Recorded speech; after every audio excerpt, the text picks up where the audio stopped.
Catholics will go to hell. The greater number of Christians today are damned.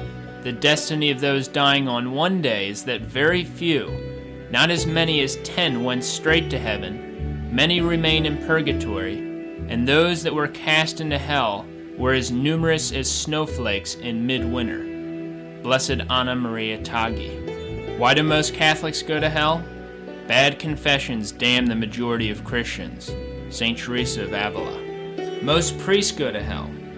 I do not speak rashly, but as I feel and think. I do not think many priests are saved, but that those who perish are more numerous. St. John Chrysostom. St. Vincent de Paul said, I tremble when I think of the number of souls that live in a constant state of damnation. Children and young people go to hell. St. Gregory the Great relates that a child 5 years old who had arrived at the use of reason was seized by a devil for having uttered a blasphemy and carried into hell. Another boy of 8 died after his first sin and was lost forever. The Holy Mother of God revealed to that great servant of God, Benedicta of Florence, that a girl of 12 was damned after her first sin. The most graphic description of hell was given by Our Lady of Fatima to 3 shepherd children in the year 1917 in Portugal. The following is what the children saw. Our Lady opened her hands, and rays of light seemed to penetrate the earth, and we saw as it were a sea of fire. Plunged in this fire were demons and souls in human form, like transparent burning embers, all blackened or burnished bronze, floating about in the fire, now raised into the air by the flames that issued from within themselves, together with great clouds of smoke now falling back on every side, like sparks in huge fires, without weight or equilibrium, amid shrieks and groans of pain and despair, which horrified us and made us tremble with fear. The demons could be distinguished by their terrifying and repellent likeness to frightful and unknown animals, black and transparent like burning coals. Terrified, we looked up at Our Lady, who said to us so kindly and so sadly, You have seen hell, where the souls of poor sinners go. To save them, God wishes to establish in the world devotion to my Immaculate Heart. Our Lady of Fatima tells us, more souls go to hell for sins of the flesh than for any other sin. She also stated, many marriages are not good. They do not please our Lord and are not of God. Sister Lucia of Fatima stated, taking into account the behavior of mankind, only a small part of the human race will be saved. Lucia relates to us her conversation with Jacinta. Jacinta, what are you thinking of? Jacinta replied, about the war which will come.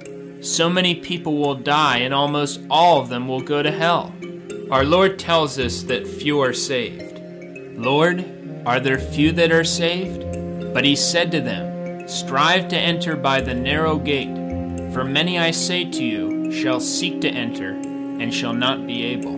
Luke 13:23. Enter ye in at the narrow gate, for wide is the gate, and broad is the way that leadeth to destruction, and many there are who go in thereat.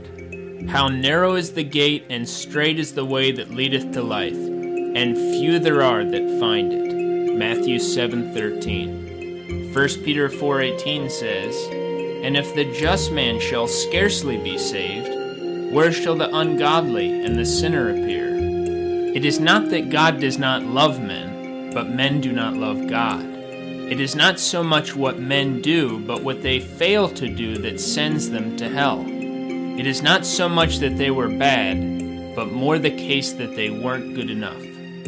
On the Last Judgment, we will first describe the resurrection of the good, and then that of the damned. Awakened by the solemn sound of the trumpet, all the souls of the just will come down from heaven, and accompanied by their guardian angels to take themselves to the spot where their remains were interred.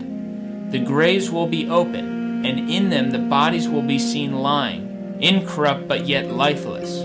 The body of every good man will rest in the grave as if he were asleep. Then through the power of God, the body will be reunited to the soul. and in that same instant return to life? What will be the astonishment of the body when it finds itself alive again and molded in so beauteous a form? Soul and body will greet each other lovingly and embrace each other affectionately with heartfelt emotion. The soul will speak thus to the body: "How earnestly I have longed for thee! How I have desired to see this day! Now I will conduct thee to the regions of heavenly bliss, that we may rejoice together forevermore." And the body will answer, "Welcome, dearest soul. It is indeed a heartfelt joy to be with thee again. The greater the pain our past separation caused me, the greater the delight our present reunion affords." Thus body and soul will rejoice together with inexpressible satisfaction. Then the holy guardian angels will congratulate these blessed beings and exult with them over their joyous resurrection. In all cemeteries and places where many persons are buried, the blessed will arise first with resplendent glorified bodies. Jesus Christ's words state,